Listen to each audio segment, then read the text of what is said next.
Welcome to your Astro Report. This is the Peace Dealer, and I hope you gain the utmost of quality from this report. Right off the bat, I'm very amazed to see that you are born 1995. Anyone born after 95, I consider full-on gods. I'm gonna just be honest. Now, are you full-on gods? You are, because you have the spirit of celestial Aquarius, but, this is more indicative of Pluto's entrance into Sag.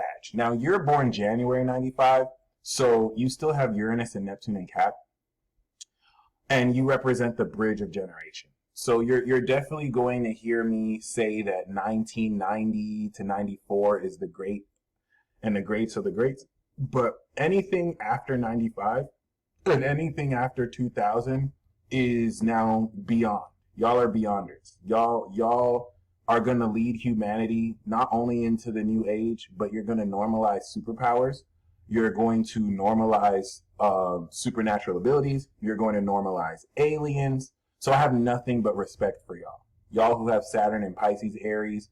Most of y'all born like late 95, but especially after 2000s, like, you guys are the reason why I actually do this. So I love reading charts for people born after 95. That shit just makes me giddy. It's just so awesome. So as we can see, you have your rising in Cancer, okay? You have your moon in Libra. You have, you okay? See, you gangster. You got your North Node in Scorpio. You got Jupiter in Sag, which is so very important because you have Pluto in Sag. So this is literally like an evolution form induced through transformation, harnessed through your heart. And then, of course, we have the upper echelon, the mastery of Uranus and Neptune, and then also the sun in Aquarius, which is so amazing. You have a mastermind in Aquarius here, and you also have Saturn in Pisces. So my youngest sister has Saturn in Pisces. She's born 94. She's not only an amazing singer, but she's studying to be a neurosurgeon at Stanford. So Saturn in Pisces is ultimate authority. Whenever you have Saturn in Sag, Capricorn, Aqua, or Pisces, you have collective authority. You're responsible for a whole lot. I personally know a goddess who has this. I think she's in the chat. Josie has a collective Saturn, and just to give you a visual of what this looks like, she was solely responsible for providing relief for people in Guatemala. So she's now taking her responsibility to provide collectively for people. Because of her and what she's done, a lot of people came into food, a lot of people came into resources. That is an example of a collective Saturn. We run shit. We actually literally provide a whole lot for the world at large. So it is a huge deal, okay, to have Saturn, especially in Pisces, before the cycle resets. I kind of want to start the reading off here because you're Saturn MC in the ninth. Saturn MC in the ninth is like the dean of a college. It means that you have the full authority of the metaphysical nature behind what you teach, which we'll get more into, especially because you are a celestial. So Virgo is the master, okay? Pisces is the ascended master because Sagittarius is ascension. So the difference between Virgo and Pisces is ascended, but they're both masters. This is why Virgo is the master and Pisces is the legend. Aquarius progresses into ascended mastery through the first leg of ascended mastery through celestial, cosmic awareness. And that is the Aquarius sun superpower. This is why I say no one really knows anything in this life unless they're an Aquarius. Because Aquarius gives you the quality of knowledge to actually know based on an objective understanding of your place in this universe. And so when you have a sun in Aquarius like you have, it gives your awareness a cosmic sense. And so you're literally aware of what's going down in the universe. One of my best friends is a Cancer rising Aqua sun. And it's a very dangerous energy because people will never really know how much knowledge you can extract from them. This is like a ninja energy. Especially because people might be more drawn to your aqua or your Cancer. They don't know that you constantly psychoanalyze people. Constantly. Um, and this is so very, very important because this eighth house also is a house of transformation and also intimacy. So you have a very skilled ability to really have not only people, not only gain knowledge from others, but people will just dump and tell you things that you didn't even ask them to. There's an energy to this. And a lot of that has to do with the comfortable energy that as a Cancer rising, you evoke. As a Cancer rising now, this gives you the identity of a cardinal bishop. You are a high priest. Your spirit is that of a king, and because a high astral space king, and because your moon is in Libra, this is so lit. You have air trine. You have an air trine. So you are the justice of knowledge. You are balanced cosmic awareness. You are the cosmic agent of star politics. And that one was a reach, but also true. So this is why this is important. Some of the dopest Aquariuses have Libra moons. Mia Khalifa. Mia Khalifa and I have a little beef. I'm not gonna lie. Ironically, though, we both went to UTEP and we both went to University of Maryland. So at some point, I was actually subscribed to her Patreon, and she had this live weekly. She had this live where we can like show up, and the only reason I subscribed was Alex Jones. Alex Jones I respect so much. Alex Jones has a Libra moon too. He has a grand air trine. So I went live. The only reason why I subscribed to her Patreon was so that I can ask her for her time of birth and I can read her chart. And she wanted to give me an attitude. She wanted to make fun of me and talk about, oh, well, what are you gonna? I'm not gonna give you my time of birth. What the hell?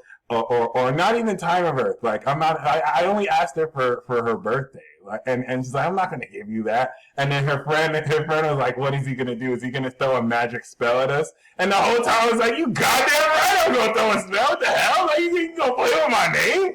And then I unsubscribed. So we're not cool no more. But shout out to Mia Khalifa. I still got to love her. Alex Jones. Okay, also has Libra moon, Aqua sun. I know a personal friend who has this too. Yes, Mia tried to play me, y'all. Mia tried to play me. Mia Khalifa tried to play me. And that just did not sit right in my spirit. It is what it is. It is what it is.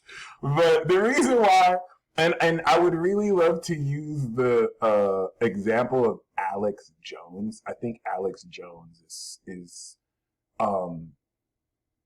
he doesn't get enough credit. Whether he's an agent or not, like he's definitely here for a reason. And the reason why Libra moon is such a good power to augment the strength of Aquarius is you have to remember Aquarius is an alien.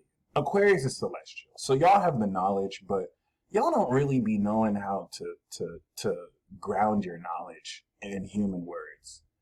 And it shows. Y'all be like Aquariuses who don't have Gemini or Libras are real life aliens. Like y'all don't know how the lingo. Y'all don't know how to communicate.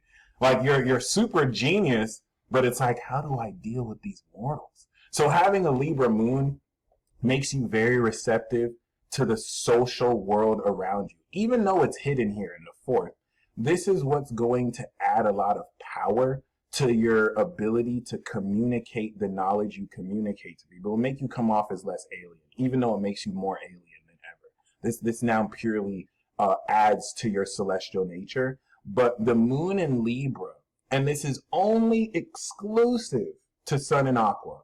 Anyone else with moon in Libra is going to be very receptive to the polished nature of someone's character. It's just like moon in Aries. But moon in Aries is more concerned with how raw someone is.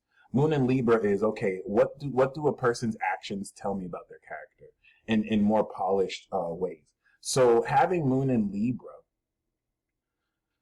on its own is what's going to allow you telepathy through psychoanalyzing people's actions. Only in the case of Aqua Moon. Because Aqua Moon is knowledge, you have the supernatural ability to know who you're talking to. So because Aquarius now adds and augments this intuitive ability with knowledge, before you even speak to somebody, your Aqua Moon has instantly shown you and told you who they are. And usually you tell yourself, I told you so. This is so very important because there is a hidden trust in your own intellect that may lend you to be misunderstood, but you still have to trust implicitly, that may take the rest of humanity a while to catch up to. And a lot of this has to do with not just your sun. See, it's not a coincidence that your sun is in the decan of Uranus, next to Uranus, and your moon is in the second decan of Uranus. Okay? No, it doesn't mean you're an asshole, but it does mean that you have the supernatural ability to directly harness and conduct electricity. I am subruled by Uranus. I'm a third decan Gemini. So first decan Aqua, second decan Libra, and third decan Gemini all have one thing in common. We're subruled by Uranus. I am a magical version of lightning. It's just because I don't have the power of Libra or the strength of Aquarius, I cannot conduct electricity like static shock. Now I can because Uranus is on my moon, so my body serves as a grounding mechanism to harness this bitch. But, excuse my language, but you can literally create electricity because you have the strength of spirit to harness it. And also with your moon, you have the power to evoke it at a soul level. Now, I don't want you to think of this in a logical way where heat has to discharge to create lightning. I want you to think of it as a supernatural way where you literally just make it happen. And now, because of the reality warping potential of Saturn in Pisces, which literally gives you authority over your imagination, and Jupiter in Sagittarius, which expands your meaning and vision, this is what's going to allow for a highly magical modality of literally just making stuff occur out of thin air. Hence, 12th house Gemini, sacred truth. And this is everything that constitutes the supernatural quality of your being, because now we've put air in water houses, which is key as a water rising. You are the air sign that knows how to analyze and intellectualize psychology and emotions. It doesn't mean that you get stuck in feelings as much as it means that you overthink your feelings and you're able to objectively clarify what emotions are telling you and all the irrationality that comes with it. So this now comes into even greater clarity because having your sun and Mercury in the 8th as a Cancer rising gives your personality psychic ability so that you're naturally empathic. And now once you take this highly cosmic celestial spirit and genius mind in Aquarius, this constantly psychoanalyzes with the emotional depth you already come into a situation with, allowing you an objective means to understand the deepest parts of people's feelings. It's a fancy way of saying that you can mindfuck anybody at will. Because once you start talking to someone, your moon in Libra, and now see, and now this is what makes this supernatural. You don't even have Virgo here, other than Chiron and 0-degree Mars, which does count for something. But like, it's not in the sense where you hear someone talk, and then based off of you receiving their vibration, you now begin to know what they like to say. You already know beforehand.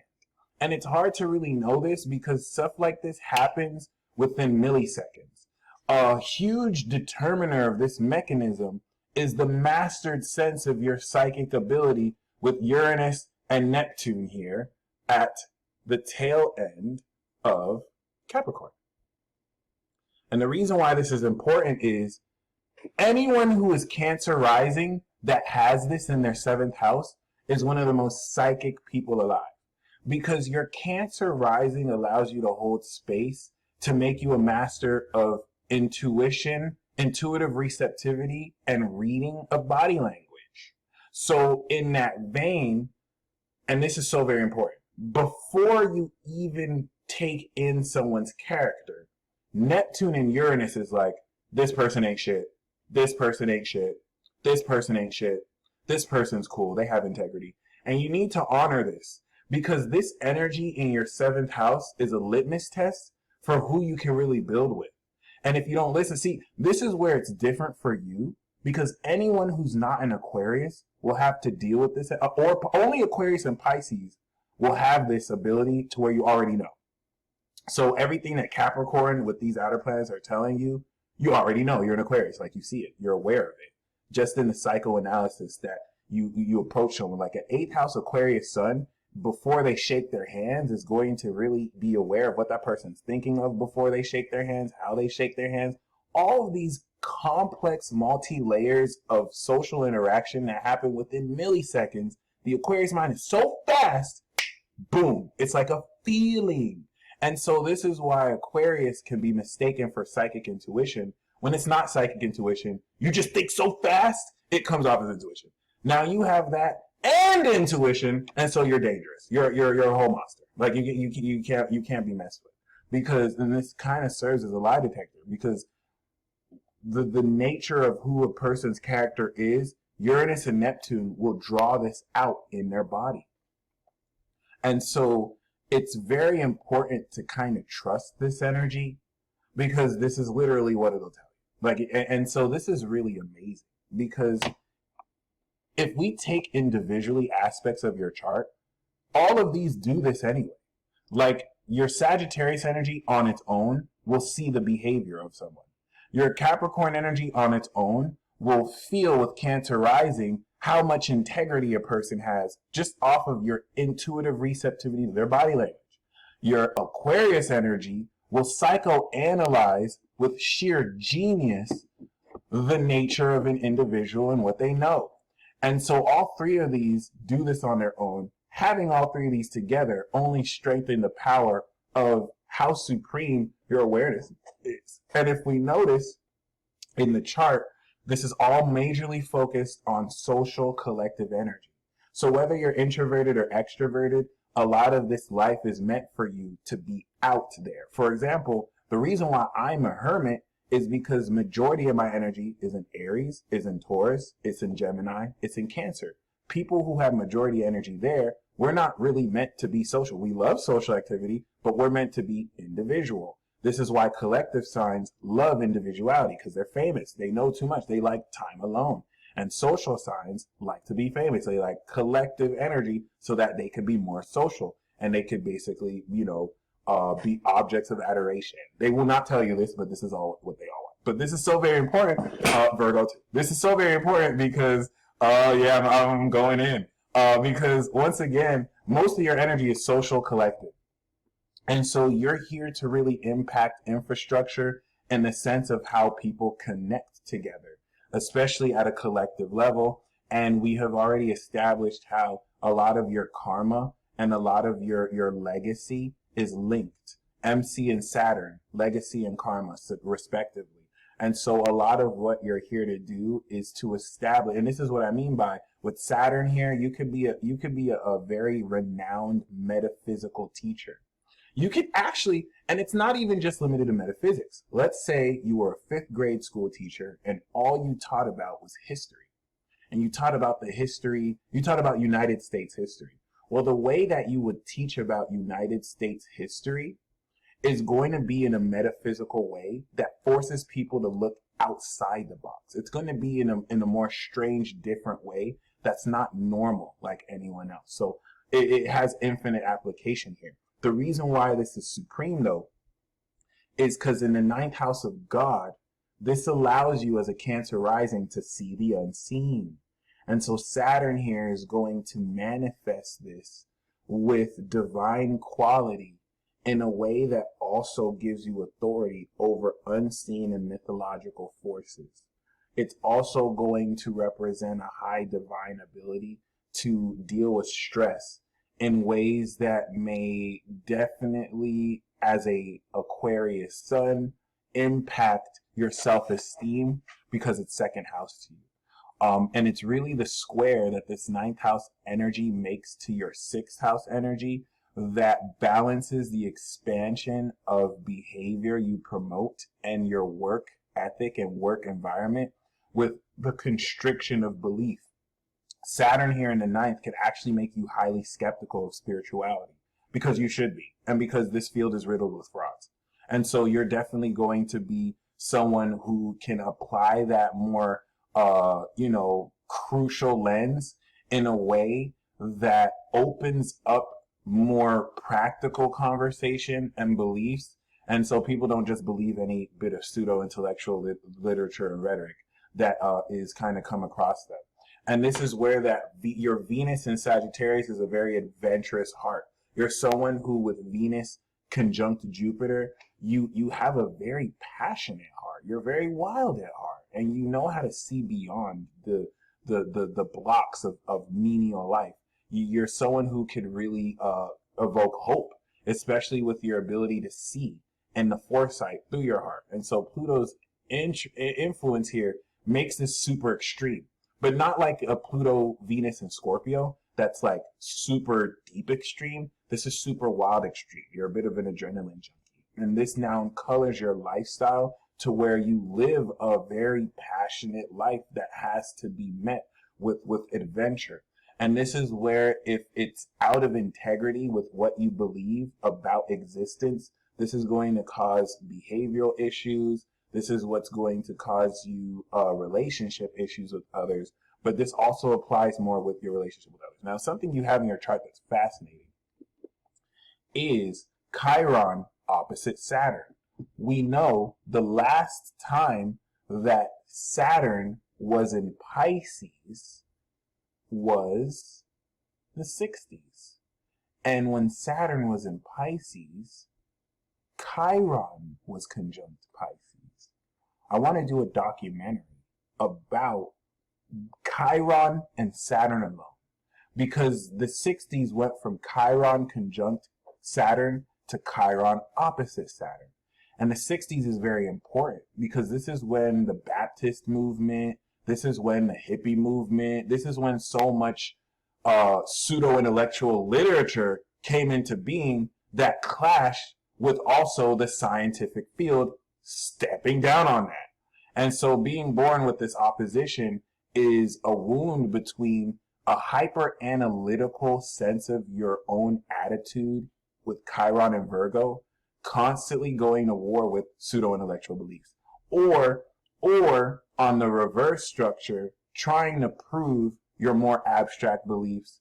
When Chiron and Virgo is teaching you, you don't need to prove the details of everything you believe. It's especially you, bro, because you're a celestial king. So you already know things that most mortals will never know. So like, imagine if you were a renowned space alien trying to prove dynamics of deep space to mortals who just watch TV all day. It's a waste of your time. You don't necessarily want to move around thinking that you have to be understood, because you're really here to establish a higher metaphysical understanding of magic for the world. And once you do your part, you peace out. In fact, we do see that your North Node is in Scorpio. So you're borrowing the resources of very valuable friends and influential people in your collective and a group so that you can come into independence doing what you love. And as a Cancer rising, because fire is your earth house, the work you're meant to do in this life is inherently meant to be super passionate.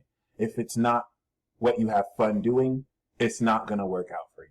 So I hope you enjoyed this reading. I hope it spoke to you. You are definitely someone who transforms the nature of knowledge that people come into so that people can discern much more meaningfully. And you have this super ability to apply nigh omniscience into your dealings with other people so that this can literally set them straight. You stay blessed as always. Looking forward to your feedback.